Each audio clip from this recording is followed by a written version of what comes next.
Chers apprenants, chères apprenantes, bienvenue.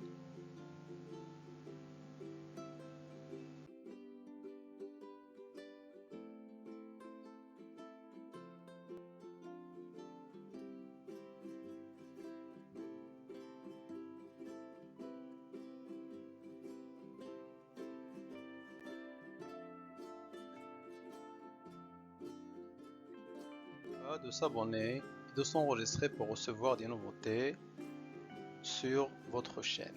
Merci.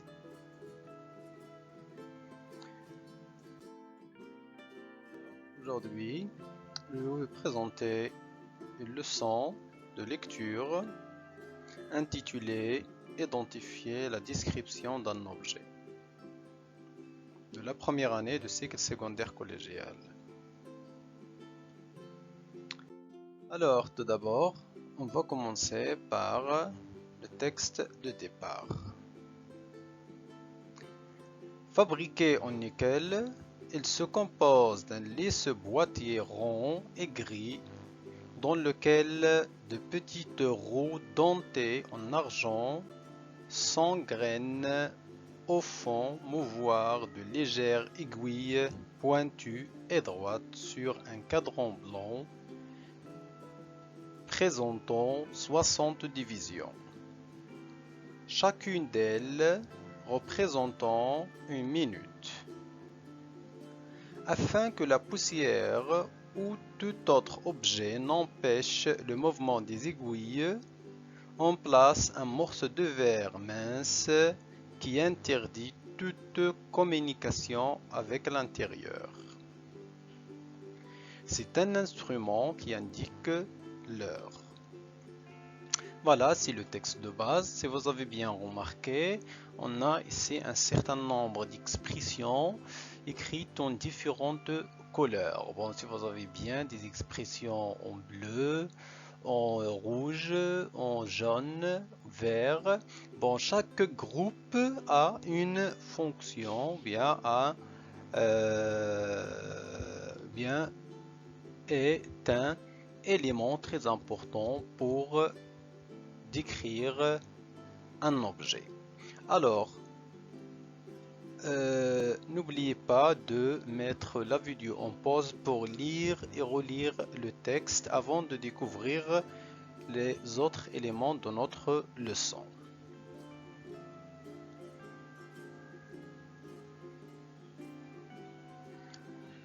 Bien, maintenant on va découvrir l'utilité et l'importance de ces expressions qu'on a ici dans ce texte qui décrit un objet.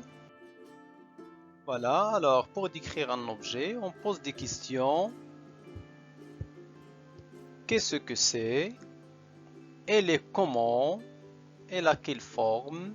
Elle est de quelle couleur? Elle est en quelle matière? Elle est, c'est, cet objet est, ça sert à, ou bien on utilise pour. Alors ce sont tous des questions qu'on pose sur un objet, ou bien pour décrire un objet, ou bien pour identifier la description d'un objet.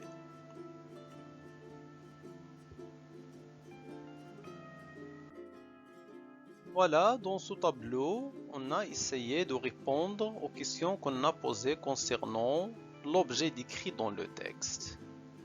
Concernant les matières, on a les matières en nickel, en argent, de verre. Les couleurs, la gris et blanc. Les formes, rond, denté, pointu, droit. Les dimensions, petites, minces. Les poids, on a le mot et l'adjectif légère. L'aspect extérieur, lisse. Le dernier élément, la destination ou bien l'usage de cet objet. C'est un instrument qui indique l'heure ou tout simplement une montre. Alors, pour décrire un objet, on décrit sa forme. Un cercle, ça veut dire cet objet il est circulaire. Rond, on utilise l'adjectif rond. Ovale, ovale. Un carré, l'adjectif carré. Un rectangle, l'adjectif rectangulaire. Un triangle, l'adjectif triangulaire. Une croix, un hexagone, hexagonal ou bien hexagonaux, une étoile, une ligne droite, une ligne courbe, une sphère, sphérique, un cube, cubique. Voilà, ce sont des formes selon l'objet décrit. Autre forme, 3D, cylindre, pavé, cube, demi-sphère, sphère, cône, cône 2, cône 3, etc.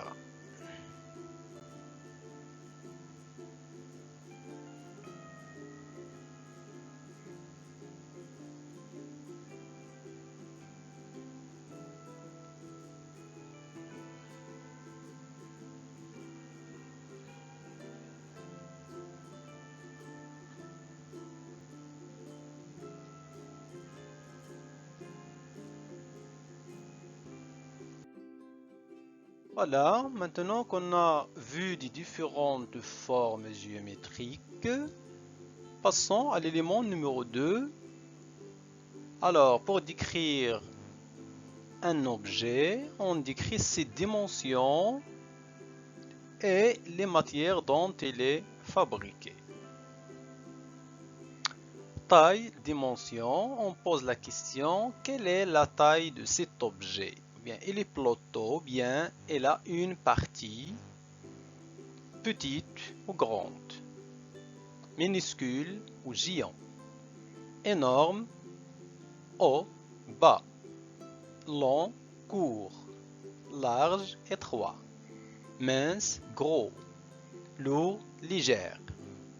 Elle est de taille moyenne, elle est grand comme. Concernant la matière, en quoi est fait cet objet? Il est en liège, en papier, en carton, en bois, en plastique, en fer, en métal, en acier, en or, en argent, en céramique, en coton, en laine, etc. Ce sont tous des matières dont les objets sont faits. Le troisième élément, on décrit la couleur et l'aspect extérieur. La couleur et l'aspect extérieur. Les couleurs, bleu, bleu ciel, bleu foncé, bleu marine, bleu délavé, blanc, rouge, vert, noir, mauve, gris clair, etc.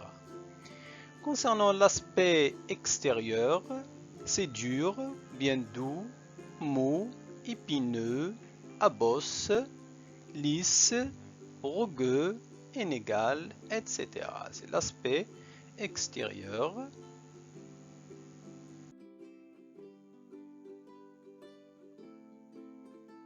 Quatrième élément, on décrit sa fonction et son prix. Sa fonction, bien son utilité, et son prix, bien sa valeur. Sa fonction, son utilité. À quoi sert cet objet? On répond à la question à quoi sert cet objet?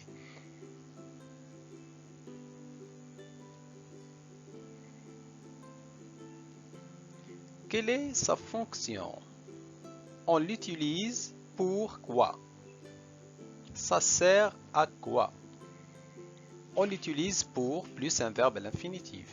Par exemple, c'est un instrument qui sert pour indiquer le temps.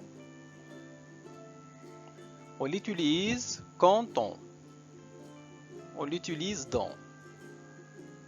Il est utile pour.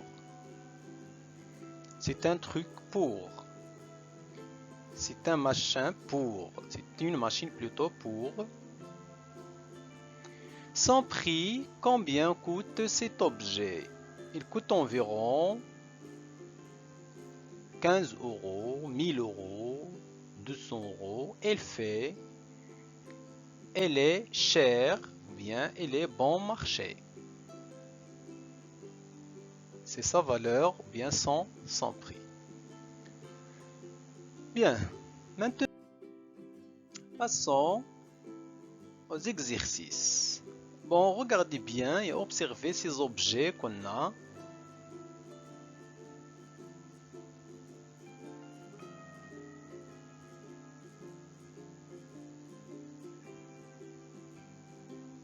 Voilà, on a 6 objets.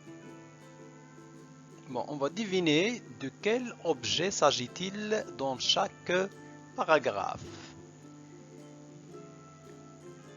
Et s'il vous plaît, mettre la vidéo en pause pour lire et relire chaque paragraphe attentivement.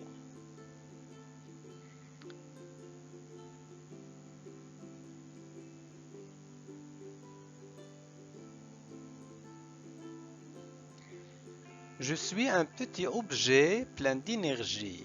On m'utilise pour tout ce qui a besoin d'électricité pour fonctionner, mais qui ne peut être branché à une prise. Par exemple, une télécommande, une montre, certains appareils photo. De nos jours, je suis souvent remplacé par la batterie, mais moi aussi je peux être rechargeable. Alors je suis... Le deuxième paragraphe, de soleil au de vue, je suis un objet essentiel pour protéger vos yeux et les aider à mieux voir. Je suis à la fois un objet de mode et de santé. On m'achète chez un opticien ou une opticienne et je coûte souvent très cher. De plus, il faut être prudent quand on me porte car je suis fragile. Alors je suis... Troisième élément, moi je suis un petit concentré de technologie dont presque personne ne peut se passer.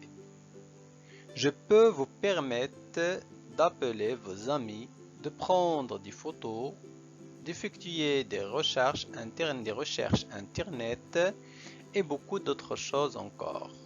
Attention, je suis un objet fragile et plutôt cher et comme je contiens beaucoup de vos données personnelles, il faut faire très attention à moi. Alors, je suis... Ensuite, quatrième paragraphe, tout le monde me connaît. Je suis un objet essentiel à la portée, que ce soit dans la rue ou à la maison. C'est à l'intérieur de moi qu'on jette les déchets et tout ce dont on ne veut plus. Ensuite, on me vide pour amener mon contenu à la déchetterie et le trier. Selon les villes, j'existe en différentes couleurs pour les déchets ménagers, les déchets recyclables ou le compost. Alors, je suis... Cinquième paragraphe. Quand il fait soleil, vous ne pensez jamais à moi. Mais quand il pleut, c'est une autre affaire, car moi seul peux vous protéger de la pluie. Il suffit juste de me tenir d'une main au-dessus de sa tête. Quand on ne m'utilise pas, on me replie et j'attends sagement la prochaine pluie. C'est dire comme je suis sympathique. Alors je suis... Le dernier paragraphe. Je suis très importante car j'assure la sécurité, mais je suis si petite qu'il est très facile de me perdre. Attention, si ça vous arrive, impossible d'ouvrir la porte de votre maison ou de votre voiture. Et dans ce cas-là, il faudra faire appel à un serrurier pour rentrer chez vous. Alors je suis... Bon, j'espère que vous avez bien amusé dans cette leçon. Merci pour votre attention. S'il vous plaît, n'oubliez pas de mettre la vidéo en pause pour lire et relire le texte de base, bien le texte de départ. Aussi, de reconnaître les formes, les matières, les couleurs, l'utilité et la fonction des objets décrits. Et aussi pour répondre à cet exercice.